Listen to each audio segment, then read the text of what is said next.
नमस्कार, good morning everyone. स्वागत है आपका गौरव ज्ञान एकेडमी पर। तो आज स्टार्ट करते हैं करंट अफेयर्स। आज है 24 एंड ट्यूसडे। तो शुरुआत करने से पहले आपसे कहना चाहूँगी, अगर आप गौरव ज्ञान एकेडमी पर नए हैं तो प्लीज़ चैनल को सब्सक्राइब कर लीजिए। तो चलिए देखते हैं आज का पहला क्वेश्चन क्या है। रोज़ सीखो रोज़ बढ़ो करंट अफेयर्स के साथ मात्र 10-15 मिनट में अगर आपको दिन भर की कई न्यूज़पेपर और पीआईबी के न्यूज़ आपके सामने आ जाते हैं तो इससे बड़ी और क्या ही बात है।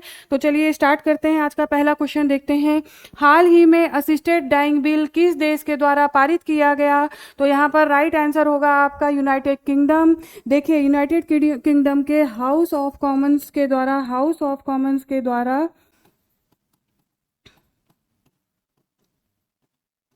ब्रिटेन और वेल्स के लिए ये बिल लाया गया, जिसमें अगर किसी भी व्यक्ति को इतनी अधिक गंभीर बीमारी है या कोई सीरियस बीमारी है जिसकी वजह से अब उसका जीवन मात्र 6 महीने बचा है तो वह अपने जीवन समाप्त करने का निर्णय ले सकता है। इस वजह से ये बिल लाया गया ताकि उसे जो कष्ट में मौत है उससे छुटकारा मिल सके। ये बिल इस वजह से लाया गया है। देखिए पहली बार 1942 में स्विट्जरलैंड के द्वारा ऐसा बिल लाया जा चुका है। ऐसा पहला देश है स्विट्जरलैंड। ऐसा पहला देश स्विट्जरलैंड है और अब ये यूके में लाया गया है और ये पारित भी हो चुका है। तो आ जाइए नेक्स्ट क्वेश्चन देखते हैं। Next question, women life freedom पुस्तक के लेखक का नाम बताइए जो ईरान में महिलाओं के आंदोलन पर आधारित है। वुमेन लाइफ फ्रीडम, ये बुक का नाम आप ज्ञानवीरों ध्यान रखिए। देखिए और ये कहाँ से संबंधित है, तो ईरान की महिलाओं के आंदोलन पर। क्या आपने कभी कुछ ऐसा देखा है कि जिसमें महिलाएं अपने अधिकारों के लिए सड़कों पर उतर आई हैं? ऐसा ही ये आंदोलन दिखता है जिसमें हिजाब के खिलाफ एक महिला जिसका नाम है महसा अमीनी, ये बुक उन्हीं पर लिखी गई है। महसा अमीनी पर ये बुक लिखी गई है और इन्हीं पुस्तक पर आधारित है जिनको लिखा है चौरा मकरमी ने। तो देखिए इन्होंने अधिकारों के खिलाफ ये सड़क पर उतर आई थी और फिर आंदोलन चल पड़ा, इन्हें जेल में डाला गया जहां पर इनकी मृत्यु हो गई। इनकी मृत्यु जेल में ही हो गई थी जिसकी वजह से आंदोलन और विद्रोह के साथ सड़कों पर उतर आया था। बहुत गहरा आंदोलन हुआ और ये देखिए इस पर बुक लिखी गई थी वुमेन लाइफ फ्रीडम। आपको ये ध्यान रखना है। और देखिए ज्ञानवीरों, ये कब हुआ आंदोलन, तो ये हुआ ज़्यादा पुरानी बात नहीं है, 2 साल पहले 3 साल पहले की बात है। तो 2022 में ये आंदोलन हुआ था।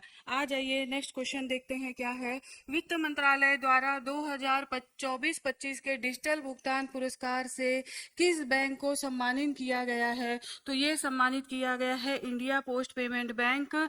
इंडिया पोस्ट पेमेंट बैंक देखिए ये मिनिस्ट्री ऑफ कम्युनिकेशन संचार मंत्रालय के, ठीक है, संचार मंत्रालय के डाक विभाग के अंतर्गत आता है। डाक विभाग के अंतर्गत आता है और साथ ही साथ देखिए ये एक 100% स्वायत्त सरकारी निकाय है और इंडिया पोस्ट पेमेंट बैंक ध्यान रखना है। और ये जो पुरस्कार है ये वित्त मंत्रालय के तहत दिया जाता है। आ जाइए नेक्स्ट क्वेश्चन देखते हैं। विश्व पैरा एथलेटिक चैंपियनशिप 2025 का आधिकारिक शुभंकर विराज किस रूप में दर्शाया गया है? तो ज्ञानवीरों, ये दर्शाया गया है एक युवा हाथी जिसके हाथ में ब्लेड लगा है। देखिए कभी भी अपनी कमजोरी को अपने हौसलों के उड़ान में, अपनी बुलंदियों पे आड़े नहीं आने देना चाहिए। कुछ ऐसा ही शुभंकर में ये दिखाया गया है क्योंकि ये पैरा एथलेटिक चैंपियनशिप है जिसमें विकलांग लोग भाग लेते हैं। किसी न किसी तरह से शारीरिक कुछ कमियां होती हैं जिसके बावजूद भी वो विश्व पैरा एथलेटिक चैंपियनशिप में प्रतिभाग लेते हैं और मेडल्स भी जीतते हैं। तो यहाँ पर जो ये विराज है, ये जो शुभंकर है, ये एक युवा हाथी दिखाया गया है जिसके पैरों में ब्लेड लगा हुआ है। तो ये अपनी कमजोरियों को आप भी सीख सकते हैं कि अपनी कमजोरियों के बावजूद भी हम आगे कैसे बढ़ सकते हैं। तो इस शुभंकर से सीखने की आवश्यकता है। आ जाइए नेक्स्ट क्वेश्चन देखते हैं। हाल ही में पूर्ण साक्षरता हासिल करने वाले देश के तीसरे राज्य का नाम बताइए। तो देखिए राइट आंसर है त्रिपुरा। 95.6% के साथ त्रिपुरा ने पूर्ण साक्षरता का दर्जा हासिल कर लिया है। अगर हम बात करें, पहले इसमें मिजोरम पहला राज्य है, देश में पहला राज्य है। दूसरे नंबर पर है गोवा और अब तीसरे नंबर पर आ गया है त्रिपुरा। तो ये तीनों राज्य पूर्ण साक्षरता को हासिल करने वाले राज्य हैं। आ जाइए देखते हैं नेक्स्ट क्वेश्चन। भारत का अंतिम आयातित युद्धपोत आईएनएस तमाल को कहां पर भारतीय नौसेना में शामिल किया जाएगा? तो ज्ञानवीरों देखिए, ये रसिया में शामिल किया जाएगा। ध्यान रखना है 1 जुलाई को नौसेना में शामिल किया जा रहा है आईएनएस तमाल। और देखिए इसमें जो ये हो रहा है, ये रूस के कैलिनिनग्राड में ये समारोह हो रहा है, जिसमें आईएनएस तमाल को भारतीय नौसेना में शामिल किया जाएगा। आपको ये ध्यान रखना है ज्ञानवीरों। आ जाइए नेक्स्ट क्वेश्चन देखते हैं। किस राज्य ने दुनिया के सबसे बड़े योग सत्र के आयोजन को लेकर गिनीज विश्व रिकॉर्ड में अपना नाम दर्ज कराया है? तो देखिए ये राज्य का नाम है आंध्र प्रदेश। आंध्र प्रदेश के आर के बीच पे देखिए आर के बीच पे आयोजन किया गया, जहां पर प्रधानमंत्री ने भी भाग लिया। और देखिए इस बीच पर जो युद्धपोत थे वहां पे नौसेना के अधिकारियों और कर्मचारियों ने भी भाग लिया युद्धपोत के ऊपर बैठ करके। इस तरह से पूरे राज्य में और भी स्थानों पर योग सत्र का आयोजन किया गया, जिसमें कि शिक्षा विभाग ने बढ़ चढ़कर हिस्सा लिया। तो ये बताया जा रहा है कि 60 लाख से अधिक लोगों ने यहाँ पर योग में भाग लिया। इस वजह से इसका जो गिनीज वर्ल्ड रिकॉर्ड बना है। और देखिए योगांध्र पहल भी मैंने आपको बताया है, योगांध्र पहल की भी सराहना प्रधानमंत्री के द्वारा की गई है। तो आपको ये सारे फैक्ट्स, इतने फैक्ट्स आपको ये ध्यान रखने हैं, तो ये क्वेश्चन आ सकता है। आ जाइए नेक्स्ट क्वेश्चन पेज पर आते हैं और नेक्स्ट क्वेश्चन देखते हैं। 24 जून 2025 को प्रधानमंत्री नरेंद्र मोदी ने किस ऐतिहासिक वार्तालाप की शताब्दी समारोह का उद्घाटन करेंगे?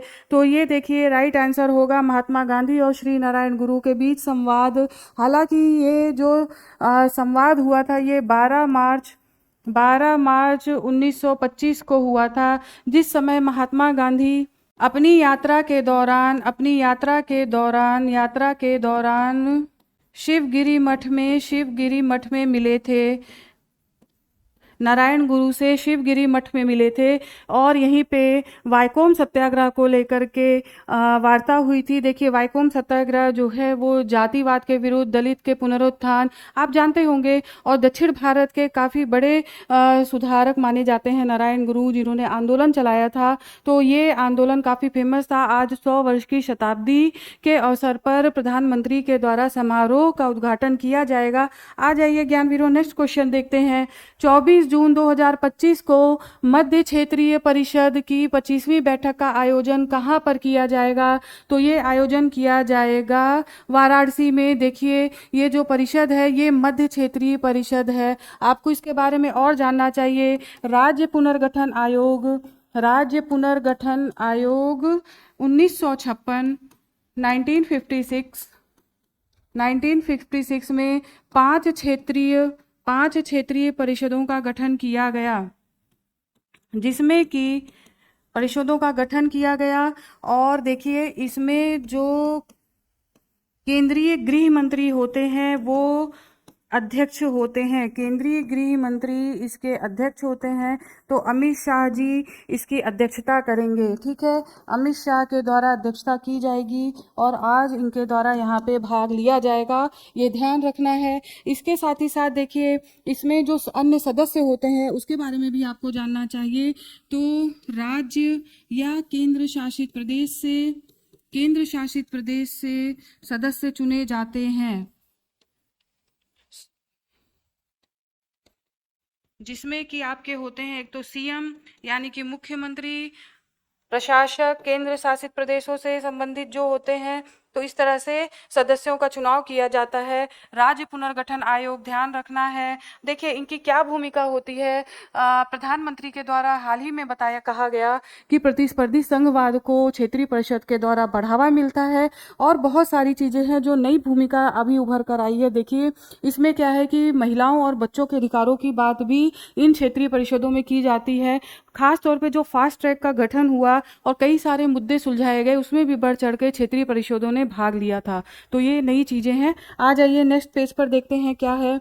विकसित भारत 2047 विजन के अंतर्गत किशोरियों को कौशल प्रशिक्षण प्रदान करने के लिए शुरू किए गए संयुक्त पायलट प्रोजेक्ट का नाम क्या है? तो यहाँ पर देखिए राइट आंसर है नव्या। नव्या ये जो प्रोजेक्ट शुरुआत की जा रही है ये उत्तर प्रदेश के सोनभद्र जिले से इसको स्टार्ट किया जा रहा है। सोनभद्र जिले से इसको स्टार्ट किया जा रहा है। और देखिए देश के 27 जिलों में, देश के टोटल 27 जिलों में इसे प्रारंभ किया जाएगा, वो चाहे राज्य हो या केंद्र शासित प्रदेश। ठीक है, आ जाइए नेक्स्ट देखते हैं। इसे 16 से 18 वर्ष की किशोरियों को इसका लाभ मिलेगा। और साथ ही साथ जो खास तौर से 10th पास हों उस ये योग्यता है। इस कौशल प्रशिक्षण को प्रदान करने के लिए ये इनकी योग्यता है। साथ ही साथ देखिए अगर मंत्रालय की बात की जाए तो इसमें 2 मंत्रालय हैं, जिसमें कि है एक तो आपका नव्या के तहत देख लीजिए। नव्या के तहत एक तो है आपका कौशल विकास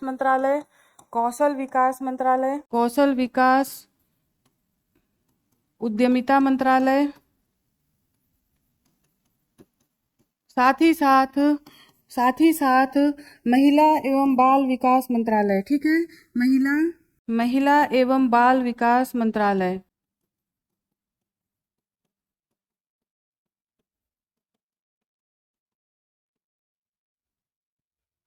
तो ये हो गया। आ जाइए नेक्स्ट देखते हैं अन्य महत्वपूर्ण तथ्य के तहत। देखिए ऑपरेशन मिडनाइट हैमर के तहत अमेरिकी हमले से ईरान के 3 परमाणु अड्डे नष्ट किए गए, जिसमें है फोर्डो, नतांज और इस्फहान। देखिए ये 3 नाम ध्यान रखिए, क्योंकि हो सकता है आपसे क्वेश्चन में पूछ लिया जाए कि ये क्या है, ईरान के शहर हैं या अन्य कई सारे ऑप्शन कुछ भी पूछे जा सकते हैं। तो ये 3 नाम जिसमें अमेरिका के द्वारा हमला किया गया परमाणु अड्डों को नष्ट करने के लिए, और जिस बम का प्रयोग, जिस हथियार का मेनली प्रयोग किया गया वो था B-2 बॉम्बर से ईरान पर प्रहार किया गया। तो ये फैक्ट ध्यान रखना है आपको। आ जाइए नेक्स्ट देखते हैं। संयुक्त रूप से भारत अफ्रीका स्मारक स्तंभ का अनावरण किया गया अफ्रीकी देश केन्या में। ठीक है, केन्या में। और क्यों किया गया तो ये भी देख लीजिए। प्रथम विश्व युद्ध में भाग लेने वाले भारतीयों और अफ्रीकी सैनिकों को श्रद्धांजलि दिया गया, सम्मान पूर्वक श्रद्धांजलि दी गई, इसकी वजह से इसका अनावरण किया गया। आ जाइए नेक्स्ट देखते हैं अन्य महत्वपूर्ण तथ्य में। Wings to our hope volume 2। ठीक है, wings to our hope volume 2 में राष्ट्रपति श्रीमती द्रौपदी मुर्मू के 51 भाषणों का संग्रह है। यह एक पुस्तक के रूप में प्रकाशित हुआ है और रक्षा मंत्री राजनाथ सिंह के द्वारा इसका विमोचन कल किया गया। तो देखिए आज यहीं तक आज के करंट अपडेट समाप्त होते हैं, और कृपया वीडियो को अंत तक देखें और अपने सुझाव भी दीजिए। तो कल फिर आपके सामने उपस्थित होती हूँ नए करंट अफेयर्स के साथ, नए अपडेट्स के साथ। तब तक के लिए पढ़ते रहिए, स्वस्थ रहिए, मस्त रहिए। आपका दिन शुभ हो। धन्यवाद।